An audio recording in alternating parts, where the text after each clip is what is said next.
السلام علیکم، میں ہوں اقرا اور آپ دیکھ رہے ہیں میرے YouTube channel Iqra Rajput novel تعبیر خواب by Iqra Rajput episode number 4۔ اس ٹائم سب ناشتے کے لیے ڈائننگ ٹیبل پر موجود تھے جب حارث بھی کرسی کھسکا کر بیٹھ گیا۔ یہ نوری کدھر ہے؟ ابھی تک آئی نہیں ہے ناشتے کے لیے؟ حارث نے نور کی کمی محسوس کر ہینا سے پوچھا۔ نور کچن میں امی کی مدد کروا رہی ہے، ہینا نے گلاس میں جوس ڈالتے ہوئے حارث کو بتایا، جس پر حارث نے ہینا کے سر پر چپت لگائی تھی۔ بھائی کیا ہے؟ ہینا نے اپنے سر پر ہاتھ رکھتے منہ بسور کر حارث سے کہا۔ نکمی لڑکی، تم بھی کچھ کر لیا کرو، کام چور نہ ہو تو۔ حارث نے اسے گھورتے ہوئے کہا۔ بھائی کرتی تو ہوں کام، ہینا نے چہرے پر معصومیت سے جائے کہا۔ اچھا تو بتاؤ صبح سے اب تک کیا کام کیا ہے تم نے؟ حارث نے ہینا سے پوچھا۔ میں نے؟ یہ دیکھیں میں نے آپ کے لیے گلاس میں جوس ڈالا ہے، ہینا نے معصومیت سے جوس کا گلاس حارث کی طرف بڑھاتے ہوئے کہا۔ حارث ہینا کی اس چالاکی پر اشش کر اٹھا۔ تم جتنی معصوم بنتی ہو نا اتنی معصوم ہو نہیں، چلاک لڑکی، حارث نے ہینا کے کان کھینچتے ہوئے کہا۔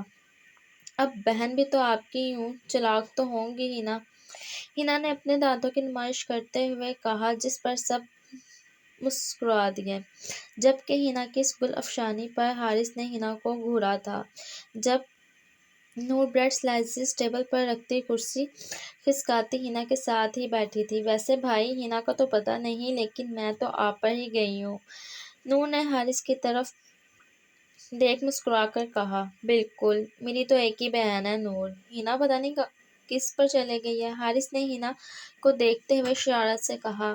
بابا دیکھ لیں بھائی کو، ہینا نے ضد ہوتے ہاشم صاحب کو پکارا۔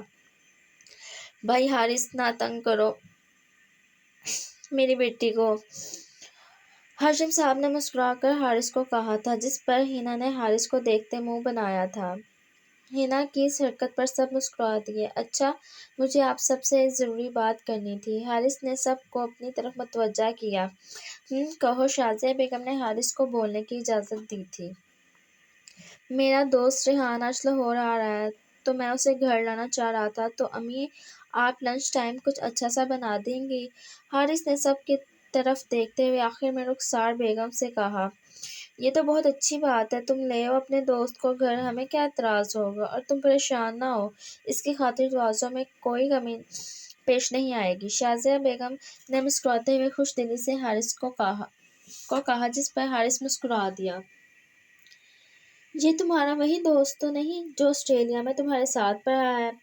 ہاشم صاحب نے کچھ سوچتے ہوئے حارث سے پوچھا۔ جی بابا، یہ وہی ہے میرا دوست ریحان دلاور خان، حارث نے بتایا۔ کہیں یہ خان گروپ آف کمپنی کے CEO دلاور خان کا بیٹا تو نہیں؟ ہاشم صاحب نے حارث سے اپنی بات کی تصدیق چاہی تھی، جس پر جی بابا یہ وہی ہے، لیکن آپ کو کیسے پتا؟ حارث نے ہاشم صاحب کی بات کی تصدیق کرتے ہوئے ان سے پوچھا۔ ارے دلاور خان میرا بہت اچھا دوست ہے، ہم نے ایک ساتھ ہی گریجویشن کیا تھا، لیکن پھر اس کی فیملی اسلام آباد شفٹ ہو گئی تو ہمارا دوبارہ رابطہ نہ ہو پایا، لیکن ابھی پچھلے ہفتے ہی جب میں کام کے سلسلے میں اسلام آباد گیا تو میری اس سے ملاقات ہوئی تھی، تو اس نے بتایا تھا کہ اس کا بیٹا ریحان آسٹریلیا سے آیا ہے۔ ہاشم صاحب نے حارث کو بتایا۔ یہ تو بہت اچھی بات ہے، ویسے ریحان لاہور گھر دیکھنے ہی آ رہا ہے، اسے لاہور میں ضروری کام ہے تو وہ کچھ عرصے کے لیے لاہور شفٹ ہو رہا ہے اپنے بابا اور بہن کے ساتھ، تو میں سوچ رہا تھا کہ میں اسے حاشی چاچو والا پورشن دکھا دوں، ویسے بھی وہ پورشن کتنے سالوں سے خالی ہی ہے، دلاور انکل بابا کے اچھے دوست ہیں اور ریحان کی بہن بھی ہینا اور نور میں گھل مل جائے گی، حارث نے سب کو دیکھتے ہوئے کہا۔ بات تو تمہاری ٹھیک ہے، امی جان آپ کیا کہتی ہیں؟ ہاشم صاحب نے حارث سے کہتے ہوئے شازیہ بیگم کی رائے جاننا چاہی۔ دلاور تو میرے بیٹے کی طرح ہے، خوش اخلاق ہے، وہ اکثر ہاشم کے ساتھ گھر آتا تھا، اور بچی کا بھی ادھر نور و ہینا کے ساتھ دل لگ جائے گا، ایک بار نور سے پوچھ لو، اسے کوئی اعتراض تو نہیں، آخر وہ پورشن نور کا ہی تو ہے، شازیہ بیگم نے حارث سے کہا، جس پر حارث نے نور کو سوالیہ نظروں سے دیکھا۔ دادی جان، مجھے کیا اعتراض ہوگا جب میرے بابا ہی میرے ساتھ نہیں ہیں، میری ماما ہی اس دنیا میں نہیں ہیں،